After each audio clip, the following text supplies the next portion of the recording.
Bon, mes gens, sortez, venez vous-même écouter. La milliardaire de veuve dit carrément que c'est le ndoutou de la veuve qui a chassé, qui a fait en sorte que qu'on soit tapé pour tout.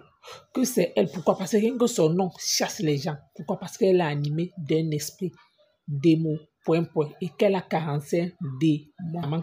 En même temps, si elle tacle du camel, compresseur et aura toutes les personnes qui ont la taille de la veuve joyeuse se comportent comme elle. Donc, c'est par rapport à ça qu'elle a cité compresseur du camel et aura Angoula qui suce le doigt. En tout cas, venez vous écouter. Mendiante, profiteuse, voleuse de train, mythomane, salotologue, qui se permet d'insulter les autorités du Cameroun n'importe comment. Si c'était aux États-Unis, on devait te payer. Te payer que tu as fait quoi? Que tu as insulté le chef de l'État?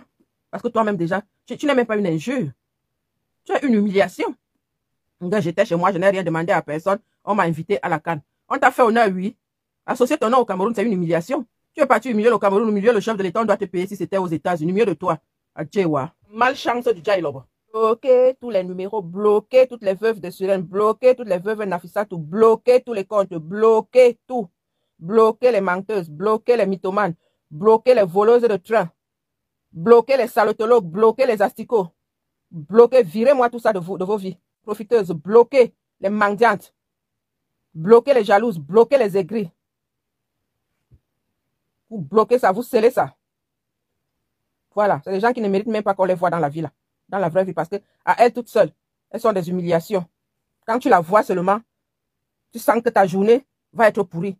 Si je vous raconte le périple qu'il y a eu pour cette cuisine-là, vous allez comprendre qu'à elle, il ne faut pas l'associer à vos vies, hein, parce que vos vies seront des accidents. Toute la vie, vous allez rencontrer des obstacles. La preuve, elle était à une soirée là, non? La soirée s'est passée comment? Vous avez vu? Voilà seulement la preuve, hein, hier, là. Son nom seulement est une aberration. Quand vous invitez la quantité de personnes là à une soirée, vous pensez que la soirée va se passer comment? Que qui va venir? Son esprit chasse les gens. Esprit maléfique. Elle a été à la CAN. Vous avez vu comment la CAN s'est passée? Parlons peu, parlons vrai. Elles y étaient pour 1 mois. À peine 4 jours, on les a virés comme le vieux vin à cause d'elle. Ne la menez nulle part. Ces esprits-là et toutes ces odeurs. Toi aussi, tu comptais sur quoi quand tu l'invitais à la soirée là? On peut faire ça.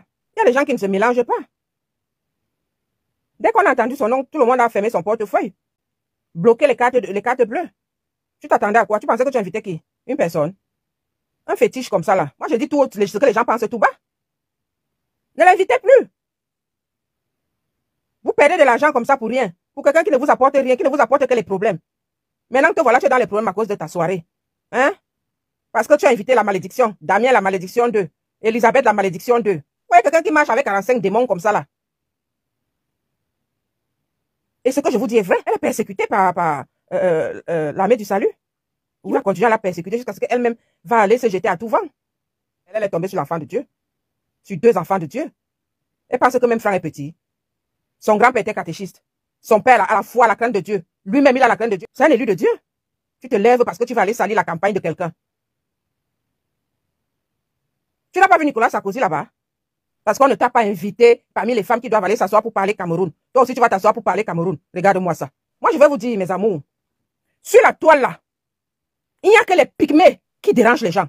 Vous n'allez pas voir une femme avec une taille normale venir déranger. Vous savez que les pygmées là, les naines là, leur cerveau n'a pas atteint la maturité.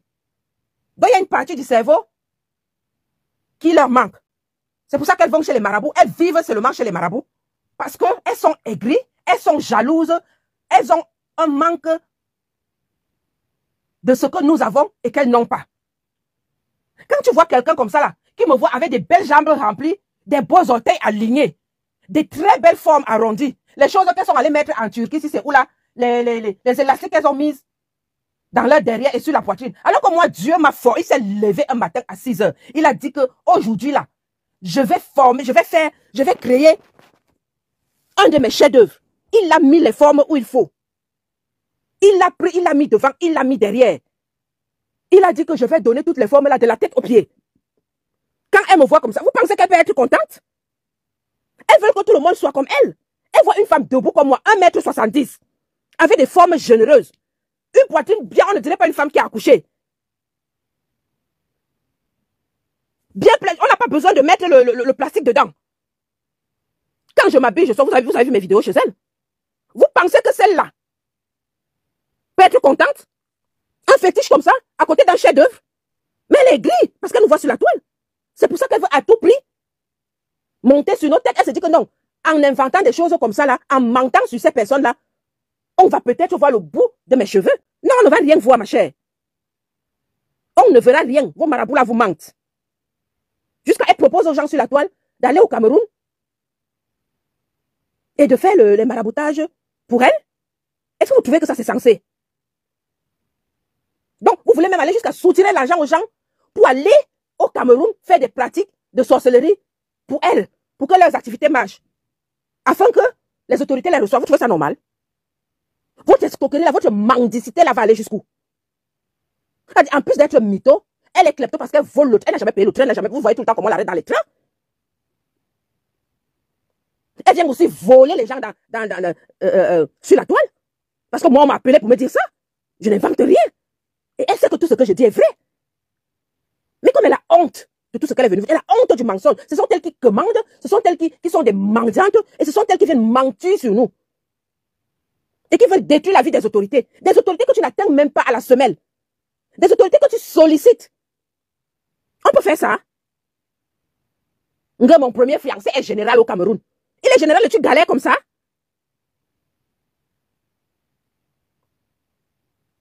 Tu connais le général, si c'est qui là, il s'appelle même qui là. Elle m'avait donné le nom là, si c'est qui là. C'était lui mon premier fiancé.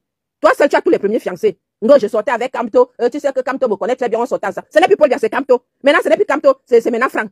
Toi, tu sors avec tout le monde, quoi. Tu es la plus belle femme du Cameroun. Mon Camto, mon Camto, mon Camto. On s'est aimé, hein, mon Camto. Tu sais, ce n'est plus Camto. Et avec tout ce que les marabouts là te donnent. Mais sauf que ce qu'ils te donnent, ils ne te donnent pas ce qui est bon. Ils doivent te donner ce qui est parce qu'à 50 ans révolu. Comme tu m'as dit qu'il y a des gens qui viennent souvent, des clients qui arrivent souvent. Dès que tu ouvres la porte, ils te disent que ce n'est pas ce qu'ils ont vu dans vos machins où vous inscrivez là. Et vous chamaillez devant la porte, ils s'en vont. Ils n'entrent même pas. Toi-même, tu me l'as dit. Tu as raté ta vie de ce côté-là.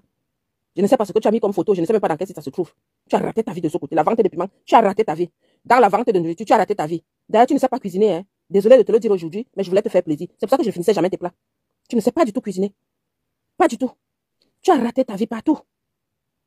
Éducation de tes enfants, zéro. Éducation de ta petite fille, zéro. Ton éducation toi-même, là alors, c'est quadruple zéro. Tu t'es beaucoup caché parce qu'on n'avait pas certains éléments de toi. Mais j'ai bien fait mon job. Good job. Good job. Elle est gentille, elle est douce. Quand vous la voyez aller boire, ou elle boit dans ses bars-là, elle est calme. Elle joue la fille gentille, la fille calme, la fille bien élevée, la fille qui offre à boire aux gens, la fille de bonne famille. C'est sur la toile qu'elle vient faire les choses qu'elle fait là. Je l'ai bien cerné, ne vous inquiétez pas. Ne vous inquiétez pas. Je l'ai accompagnée, où elle est partie s'inscrire pour le stage. Je lui ai même dit, je lui ai montré ce qu'elle devait choisir pour l'aéroport Charles de Gaulle, pour aller nettoyer les avions. Même comme je sais qu'on ne va pas la choisir par rapport à sa taille, parce que dans l'aéronautique, il faut avoir une certaine taille, je l'ai quand même orientée là-dedans, pour lui montrer que je maîtrisais, c'est mon domaine. Après, on lui a dit qu'il fallait qu'elle active son compte pour l'emploi. Le lendemain, nous sommes allés chercher pour l'emploi.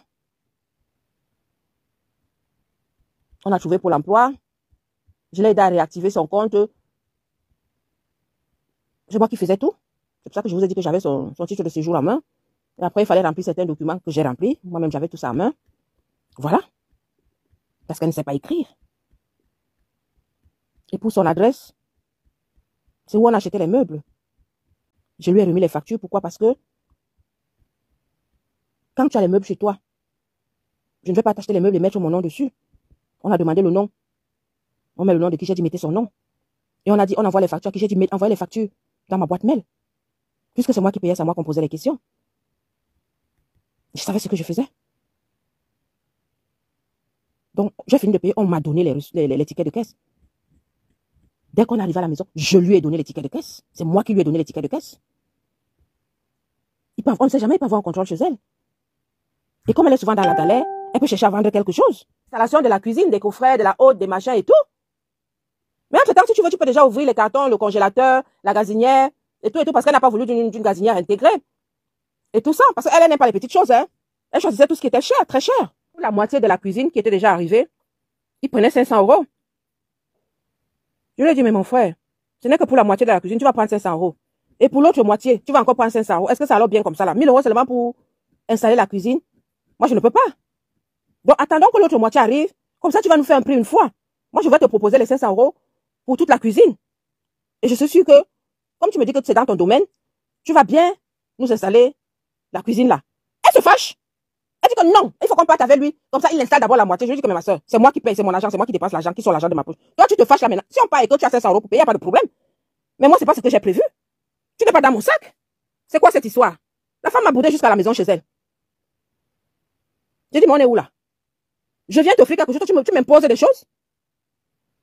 Je vous dis, j'ai supporté des caprices et tout ça, là, machin. Après, elle me dit que ce n'est qu'une question de temps. Je vous dis qu'elle m'a boudé. Elle me dit non, quand elle veut quelque chose, il faut qu'on lui donne. Je n'ai même pas répondu. Nous sommes arrivés à la maison. Le monsieur a livré. On est monté. Ce jour-là, je crois que pour la livraison, j'avais flatté le monsieur, il a pris 70 €. Je lui ai donné 70 €. Ça, c'est le retour. Hein. Je ne parle pas de l'aller parce qu'on a pris un taxi à l'aller. Je ne sais plus combien on avait payé pour l'aller. 40 €. Donc, pour le retour, je crois qu'il avait pris 70 €. Donc, quand le deuxième, avant que ça arrive, elle m'appelle. Elle me dit que vraiment, tu as beaucoup dépensé. Il y a une dame qui m'a appelé. Elle m'a dit que elle a trouvé quelqu'un pour venir fixer la cuisine et qu'elle a déjà payé.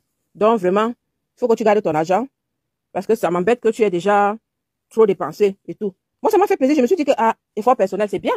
Normalement, c'est ce que tout le monde aurait voulu. Je lui ai dit merci. Merci beaucoup. Mais je ne savais pas que c'était un piège parce que moi, je me suis sentie piégée à la dernière minute. Je ne savais pas que c'était un piège. Donc, en fait, quand je retourne toute cette situation dans ma tête, je comprends que elle aurait voulu que je lui donne cet argent en main propre. Je lui ai dit, mais non. Quand quelqu'un t'offre quelque chose, laisse au moins le soin à la personne de choisir selon son porte-monnaie.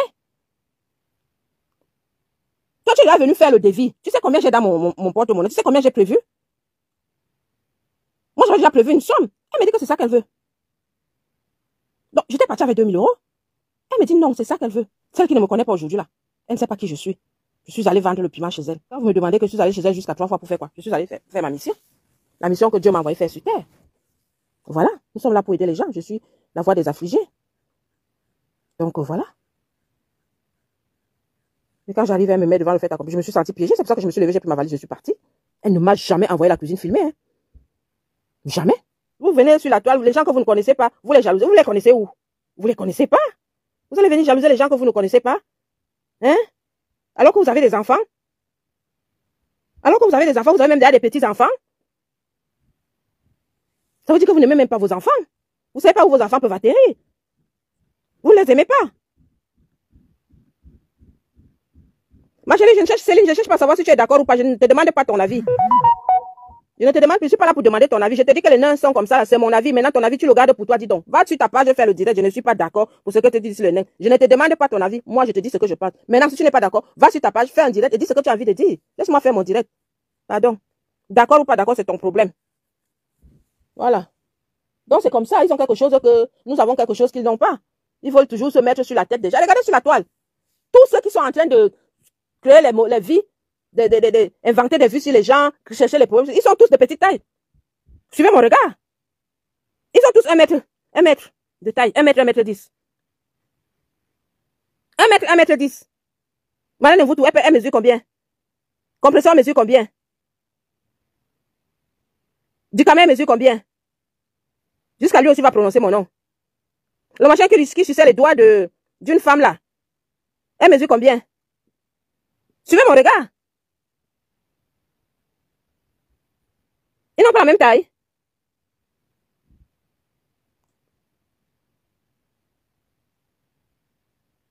Et alors? Ça te dérange où? Tu as mal où, Céline? Ils font le salam, salam, salam. Mais ce sont eux qui viennent insulter les gens. Vous avez déjà vu ça où? Hein? Ça dit que le cheval est blessé, il est à terre, mais il continue à faire Hein? C'est vous qui commandez. C'est vous qui êtes des profiteurs. En fait, ils ont un truc. C'est que quand ils veulent déjà de l'aide, ils viennent avec les noms des gens. Quand ils veulent de l'aide, ils viennent avec les noms des gens. Oui. Vous avez vu dans ma vidéo, quand elle parlait même de qui là? De celle qui avait perdu son père là.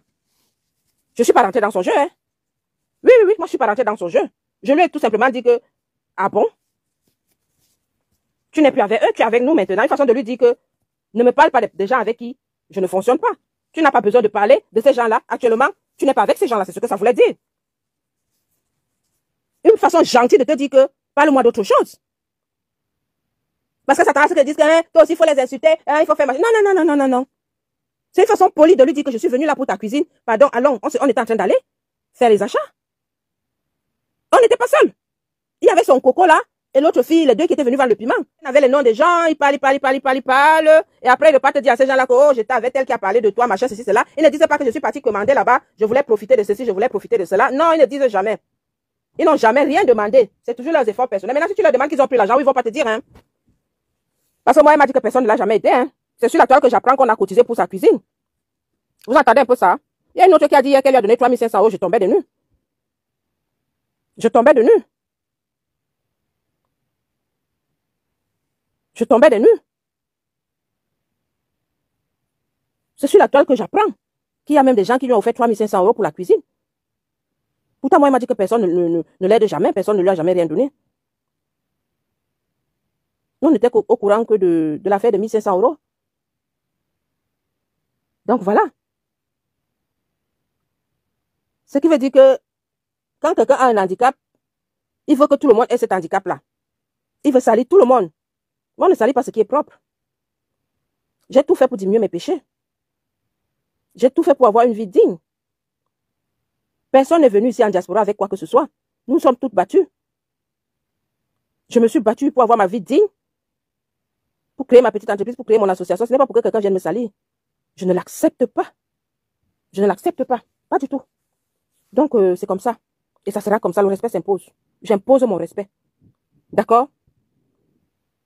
J'impose mon respect. C'est comme ça. Donc, ce matin-là, nous allons dire que nous sommes samedi. Et que samedi, c'est la journée où les vraies femmes vont remplir leur frigo. Pas les frigos sales qui ont les flaques d'eau noires, plein de microbes là. Comme tu as dit pour les autres, non? C'est un Djangui.